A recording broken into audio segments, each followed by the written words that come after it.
Cette histoire des préjugés, c'est une histoire qui se joue aussi sur du vocabulaire.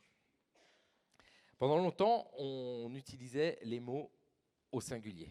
On disait « la femme est hystérique ». L'arabe est violent, on pourrait en prendre plein. Après, ça s'est mis au pluriel, mais on mettait souvent le « tous » pour bien insister sur la généralisation des phénomènes. Les Africains n'ont pas d'histoire. Vous voyez, tous les Africains sont paresseux. Vous voyez, c'était cette formulation. Aujourd'hui, c'est vrai qu'on met les femmes, les Arabes, mais de manière beaucoup plus perverse. Aujourd'hui, on ne les dit plus, en fait, ces préjugés. On ne les verbalise plus. Et c'est 1000 fois tant mieux. Mais ils existent toujours. Ils sont toujours là. Parce que l'histoire, ça ne s'arrête pas. Ils sont toujours un peu cachés.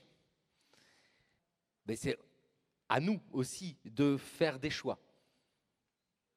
Avec Jeanne Guéroux, dans le livre qu'on a conduit, notre choix, c'est d'utiliser l'histoire pour démonter ces mécanismes, pour montrer que ça tient sur rien, en fait, que le racisme, ça a une histoire. Ça apparaît un moment, il y a des moments ça disparaît, puis ça ressurgit, que les préjugés, ils ont une histoire.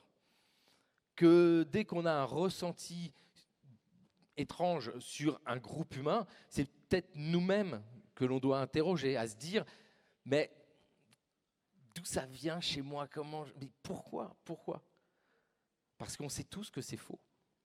On sait tous que c'est faux. On sait que tout un groupe humain ne peut pas être comme ça. On sait que c'est impossible. Et pourtant, il reste là. D'où la nécessité, je pense, d'une absolue vigilance de tous les moments, avec beaucoup d'intelligence, avec suffisamment de recul, pour savoir où l'on se trouve quand le préjugé est évoqué. Vous savez, parfois c'est évidemment condamnable, parfois on est piégé. C'est le cas de l'humour. L'humour joue beaucoup avec les préjugés. Vous avez énormément de blagues autour des peuples, des nations. Il faut juste mesurer la portée de ces petites choses qui ne sont que des mots et qui, comme je vous le disais, détruisent des existences et détruisent tout simplement des vies.